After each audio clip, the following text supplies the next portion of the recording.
Hello friend, welcome back to my channel. आज के हम इस वीडियो में Gardner's theory of multiple intelligence के बारे में जानेंगे। गार्डनर्स थ्योरी ऑफ इंटेलिजेंस के अंदर कुल 9 बुद्धिमत्ता के बारे में बताया गया है। आज हम इस 9 बुद्धिमत्ता के बारे में विस्तृत से चर्चा करेंगे। तो चलिए हम लोग चलते हैं अपने पहले बुद्धिमत्ता की ओर। तो हमारा पहला बुद्धिमत्ता है वो है लिंग्विस्टिक इंटेलिजेंस, जिसको कि हम हिंदी में भाषाई बुद्धिमत्ता भी कहते हैं। भाषाई बुद्धिमत्ता के अंतर्गत व्यक्ति को भाषा का प्रभावी ढंग से बोलने और लिखने की क्षमता होती है। भाषाई बुद्धिमत्ता में व्यक्ति को भाषा को अच्छे से बोलने और लिखने की क्षमता होती है। इसमें वाक्य रचना, ध्वनि विज्ञान और अर्थ विज्ञान, जिसे कि हम लोग इंग्लिश में सीमेटिक भी कहते हैं, इसका मतलब होता है सेंस और सेंस का मतलब होता है अर्थ। तो इसमें 3 चीज़ों का उपयोग हो: वाक्य रचना, ध्वनि विज्ञान, अर्थ विज्ञान तथा भाषा के व्यवहारिक उपयोग का ज्ञान शामिल होता है। ऐसे व्यक्ति पढ़ने, लिखने और बोलने में कुशल होते हैं। इसका उदाहरण शिक्षक को लिया जा सकता है, क्योंकि शिक्षक पढ़ने में, लिखने में और बोलने में कुशल होते हैं। अब बढ़ते हैं हम अपने दूसरे बुद्धिमत्ता की ओर। हमारा दूसरा बुद्धिमत्ता है तार्किक गणितीय बुद्धिमत्ता, जिसे हम लोग अंग्रेजी में लॉजिकल मैथमेटिक इंटेलिजेंस कहते हैं। इसमें तर्क, अमूर्त और तार्किक अवधारणाओं को समझने, तर्क, रीजनिंग, कंक्रीट और लॉजिकल अवधारणाओं को समझने तथा उनके साथ कार्य करने की क्षमता होती है। जो व्यक्ति तार्किक गणितीय बुद्धिमत्ता में निपुण होते हैं, उनमें तर्क, अमूर्त और तार्किक अवधारणाओं को समझने में कुशलता होती है। इसके अलावा उनके साथ कार्य करने की क्षमता भी होती है। ऐसे लोग समस्या समाधान, रणनीतिक खेल और वैज्ञानिक सोच में निपुण होते हैं। तो तार्किक गणितीय बुद्धिमत्ता के लोग समस्या समाधान, रणनीतिक खेल और वैज्ञानिक सोच में निपुण होते हैं। अब बढ़ते हैं अपने तीसरे बुद्धिमत्ता की ओर।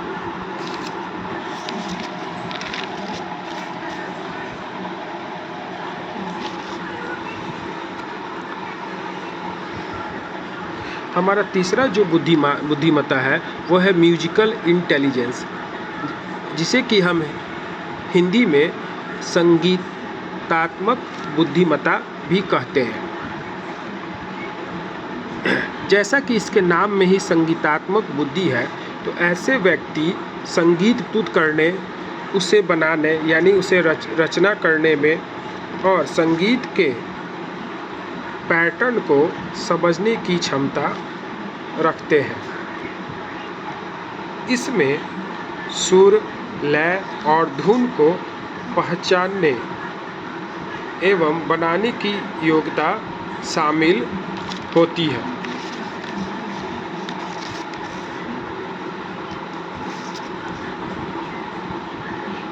ऐसे लोगों में संगीत और ताल की अच्छी समझ होती है। संगीतात्मक बुद्धिमत्ता, संगीतात्मक बुद्धिमत्ता, ये जैसे इसमें खुद नाम से ही प्रस्तुत हो रहा है कि इसमें वैसे व्यक्ति को शामिल किया गया रखा जाता है, वैसे बुद्धिमत्ता को शामिल रखा जाता है जिसमें सुर, लय और धुन को पहचानने और बनाने की योग्यता होती है। संगीत और ऐसे लोगों में संगीत और ताल की अच्छी समझ भी पाई जाती है। अब बढ़ते हैं अब अपने चौथे बुद्धिमत्ता की ओर।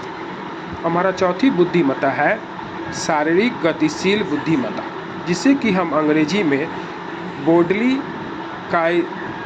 काइनेस्थेटिक इंटेलिजेंस के नाम से भी जानते हैं। इसके अंतर्गत समस्याओं को हल करने या वस्तुओं का निर्माण करने के लिए शरीर का प्रभावी ढंग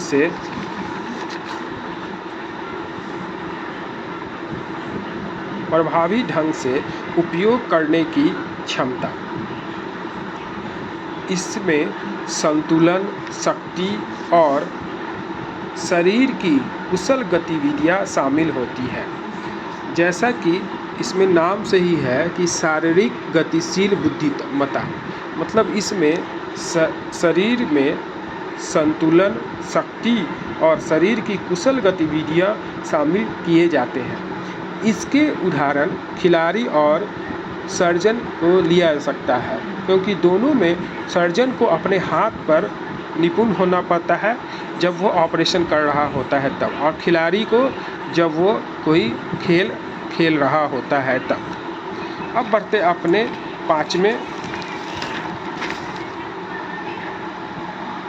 पांचवें बुद्धिमत्ता की ओर, जिसे कि दृश्य स्थानिक बुद्धिमत्ता के नाम से जानते हैं, और इसे अंग्रेजी में हम लोग स्पाइटल इंटेलिजेंस कहते हैं। इसके अंतर्गत इस बुद्धिमत्ता में जो आदमी आते हैं उसमें 3D स्थान को समझने, उसमें सोचने की क्षमता, और इसमें व्यक्ति चित्रों की कल्पना करता है, मानसिक चित्र बनाता है, अपने मन से किसी का फिगर बनाता है, वस्तुओं की दशा और स्थिति को समझना भी शामिल है। वस्तुकार, पायलट और कलाकार इस बुद्धिमत्ता में प्रवीण होते हैं। जैसा कि इसका नाम से ही आता है दृश्य स्थानिक बुद्धिमत्ता, मतलब जो व्यक्ति दृश्य की कल्पना करता है, मन में चित्रण करता है, तो ऐसे कौन से व्यक्ति हैं? तो इनमें जो है वास्तुकार जो मूर्ति बनाते हैं सो, पायलट और कलाकार शामिल होते हैं। अब बढ़ते हैं अपने छठे बुद्धिमत्ता की ओर, जिसको कि हम लोग आत्मयतिक बुद्धिमत्ता कहते हैं, जिसको अंग्रेजी में नाम है इंट्रापर्सनल इंटेलिजेंस। इंट्रापर्सनल इंटेलिजेंस में व्यक्ति स्वयं को समझने की क्षमता उत्पन्न करता है। इसमें वह अपनी भावनाओं, इमोशंस, प्रेरणाओं और लक्ष्यों और खुद को जागरूक, एक्टिव रखने का ज्ञान प्राप्त करता है। ऐसे व्यक्ति आत्मचिंतनशील और आत्म प्रेरित होते हैं। ऐसे व्यक्ति खुद के अंदर चिंतन करते हैं और खुद ही मोटिवेटेड होते हैं। तो इस बुद्धिमत्ता का नाम था आत्मयतिक बुद्धिमत्ता, जिसको कि अंग्रेजी में इंट्रापर्सनल मतलब दूसरों के बारे में जानकारी रखना। अब हम चलते हैं अपने सातवें बुद्धिमत्ता की ओर। सातवां बुद्धिमत्ता है इंटरपर्सनल मतलब इंटरपर्सनल इंटेलिजेंस, मतलब अंतर व्यक्ति। इसके अंतर्गत दूसरों को समझने और उनके साथ प्रभावी ढंग से कार्य करने की क्षमता। इसके अंतर्गत जो बुद्धि आती है वो वैसे बुद्धिमत्ता के लोग दूसरों को अच्छे से समझते हैं और उनके साथ कार्य करने में भी कुशल होते हैं और उनमें क्षमता होती है। इसमें लोगों की भावनाओं, उद्देश्य और प्रेरणाओं को समझने में भी वे कुशल होते हैं। इस बुद्धिमत्ता के लोग दूसरों के भावनाएं, उद्देश्य और प्रेरणाओं को समझने में कुशल होते हैं। इसका उदाहरण एक नेता से लिया जा सकता है। तो इस बुद्धिमत्ता का क्या नाम था? इंटरपर्सनल, अंतर व्यक्ति बुद्धिमत्ता। अब बढ़ते हैं हम अपने 8वें बुद्धिमत्ता की ओर। 8वीं बुद्धिमत्ता जो है उसका नाम है प्राकृतिक बुद्धिमत्ता। इसे हम अंग्रेजी में नेचुरलिस्टिक इंटेलिजेंस कहते हैं। प्राकृतिक बुद्धिमत्ता, जिसके को अंग्रेजी में हम लोग नेचुरलिस्टिक इंटेलिजेंस कहते हैं।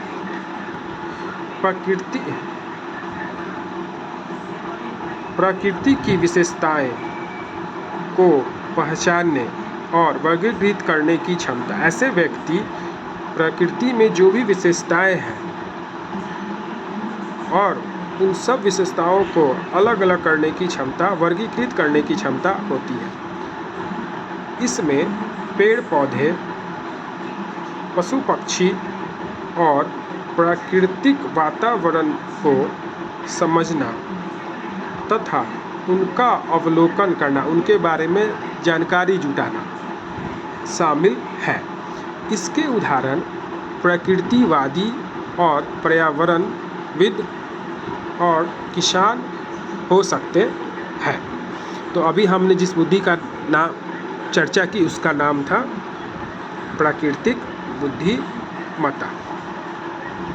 अब बढ़ते अपने अंतिम बुद्धिमत्ता, जिसको कि अस्तित्व बुद्धिमत्ता के नाम से भी जानते हैं। इसको अंग्रेजी में हम लोग एक्सटेंशियल इंटेलिजेंस कहते हैं। मानव जीवन, मृत्यु, ब्रह्मांड और अस्तित्व जैसे गहरे प्रश्नों पर विचार करने की क्षमता। मानव जीवन, ब्रह्मांड, मृत्यु, अस्तित्व जैसे गहरे प्रश्नों पर विचार करने की क्षमता